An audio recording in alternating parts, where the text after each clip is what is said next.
Welcome back to the Run for God Bible in a Year podcast. This is the only running-centric Bible reading program on the planet, and our goal is to help you get stronger physically, mentally, and most importantly, spiritually, as we read through the entire Bible in 365 days. Whether you're listening in your car, on your couch, or while you're out running or walking, we know the Word of God can transform us all, and it is my prayer that you are blessed by what we do here today.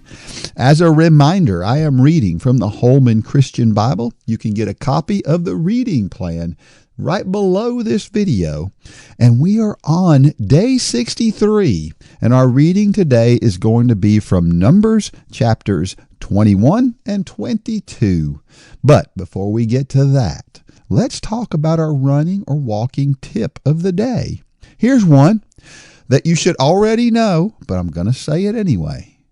You need to get involved in Run Club Online. So if you're not part of the Run Club Facebook group or Run Club Social, you need to be part of that. And also, there are other things out there, not just Run Club things, but things out on the internet, things that you can learn about running. There's all sorts of resources out there, and those things help keep us motivated to get out there and run and walk when we know a little bit more about the sport that we participate in, right? So, but get involved in Run Club Online, and you'll be inspired. All right, now let's get into God's Word. Numbers 21.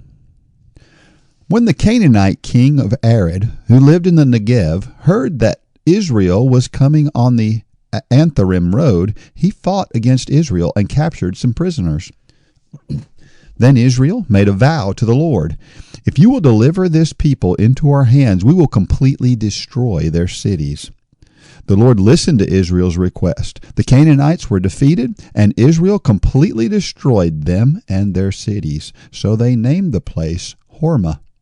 And they set out from Mount Hor by way of the Red Sea to bypass the land of Edom, but the people became impatient because of the journey.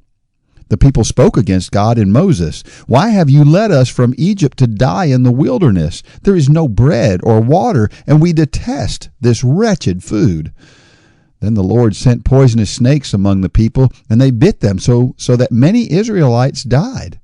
The people then came to Moses and said, "We have sinned by speaking against the Lord and against you. Intercede with the Lord so that he will take the snakes away from us." And Moses interceded for the people. Then the Lord said to Moses, "Make a snake image and mount it on a pole. When anyone who is bitten looks at it, he will recover." So Moses made a bronze snake and mounted it on a pole. When someone was bitten and he looked at the bronze snake, he recovered. The Israelites set out and camped at Oboth. They set out from Oboth and camped at Abiram in the wilderness that borders Moab on the east. From there they went and camped at the Zered Valley. They set out from there and camped on the other side of the Arnon River in the wilderness that extends from the Amorite border, because the Arnon was the Moabite border between Moab and the Amorites. Therefore, it is stated in the book of the Lord's wars, Weheb and Suphah, and the ravines of the Arnon, even the slopes of the ravines that extend to the site of Ar and lie along the border of Moab. From there they went to Beer, the well the Lord told Moses about. "Gather the people so I may give them water." Then Israel sang this song, "Spring up, well, sing to it." The princess dug the well. The nobles of the people hollowed it out with a scepter and with their shafts. They went from the wilderness to Matana, from Matana to Nahaliel, from Nahaliel to Bamoth, from Bamoth to the valley in the territory of Moab near the Pisgah highlands that overlook the wasteland. Israel sent messengers to say to Sihon, king of the Amorites, "Let us travel through your land. We won't go into the fields or the vineyards. We won't drink any well water. We will travel along the king's highway until we have traveled through your territory." But Sihon would not let Israel travel through his territory. Instead, he gathered his whole army and went out to confront Israel in the wilderness. When he came to Jahaz, he fought against Israel. Israel struck him with the sword and took possession of his land from the Arnon to the Jabbok, but only up to the Ammonite border because it was fortified. Israel took all the cities and lived in all these Amorite cities, including Heshbon and all its villages. Heshbon was the city of Sihon, king of the Amorites, who had fought against the former king of Moab and had taken control of all his land as far as the Arnon. Therefore, the poets say, "Come to Heshbon, let it be rebuilt, let the city of Sihon be restored."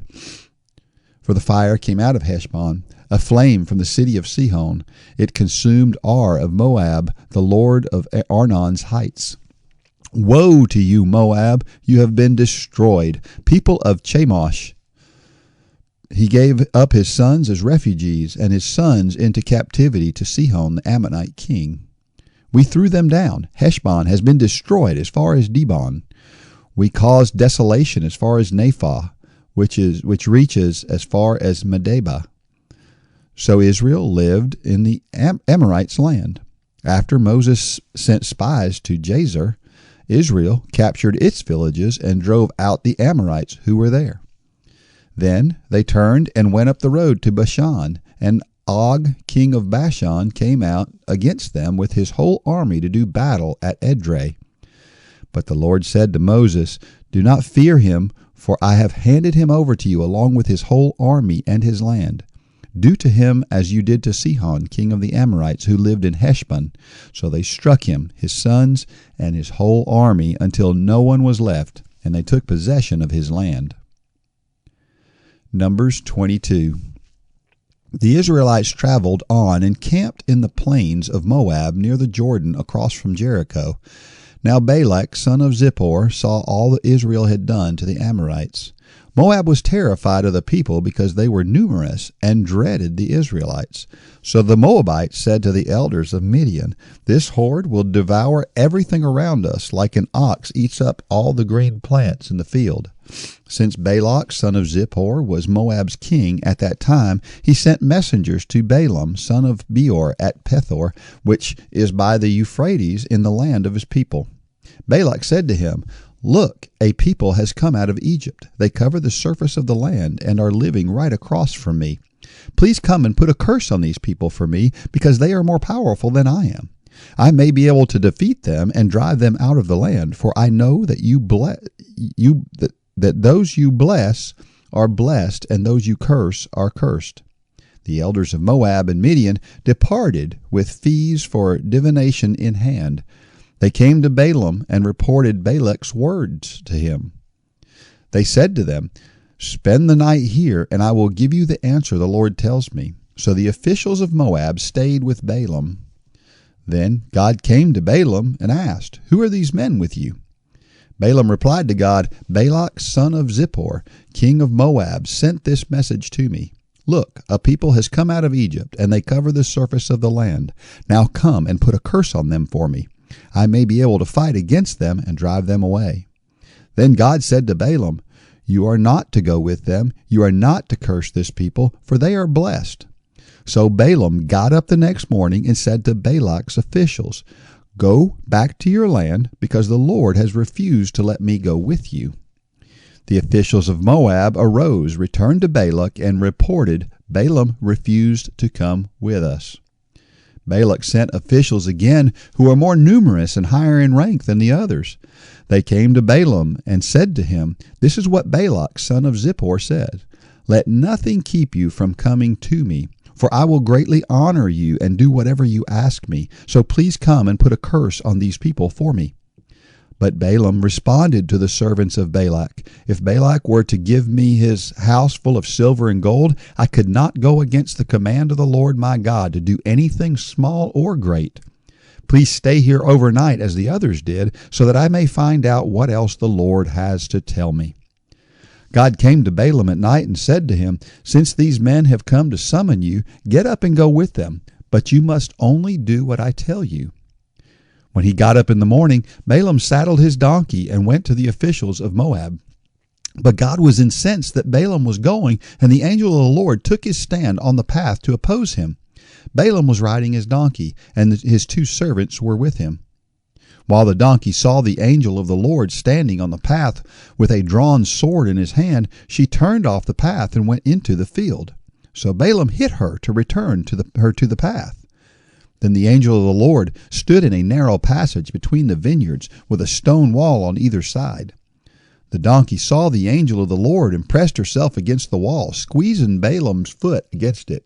So he hit her once again.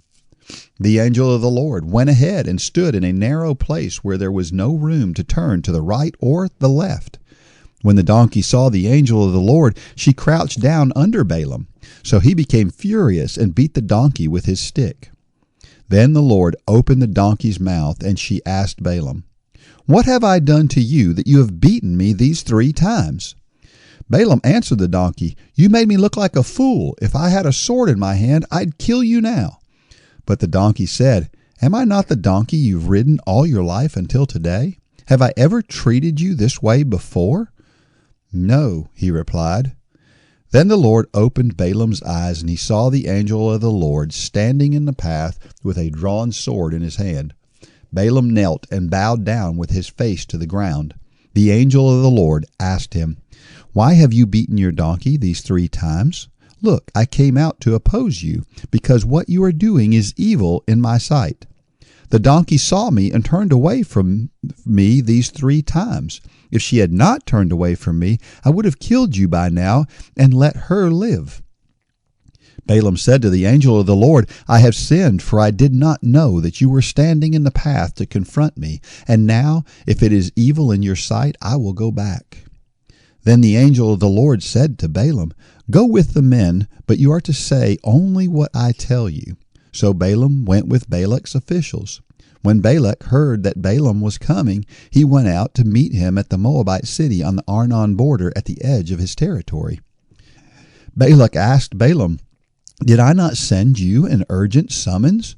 Why didn't you come to me? Am I really not able to reward you?" Balaam said to him, "Look, I have come to you, but can I say anything I want? I must speak only the message God puts in my mouth." So Balaam went with Balak, and they came to Kiriath Huzoth. Balak sacrificed cattle and sheep and sent for Balaam and the officials who were with him. In the morning, Balak took Balaam and brought him to Bamoth Baal. From there he saw the outskirts of the people's camp. May God richly bless the reading of His Word. Well, it's such an interesting story, this talking donkey, right? Only in the Bible can we get something as interesting as this story. You know, oftentimes we look around and God is placing things in our way so that we don't do things that are going to harm us, and we don't even know it. And I think this is a good illustration. All right, let me leave you with this quote of the day. It is this. It comes from Roy T. Bennett. "Believe in yourself. You are braver than you think, more talented than you know, and capable of more than you imagine." That's so awesome. There's so much more we can do, and sometimes we just need to have a little bit of confidence in ourselves and do it. So understand, you can have confidence because you can boast in the Lord, because through Him, you can do nearly anything. All right. Now may God bless every step of every run and or walk. Go out there and shine your light.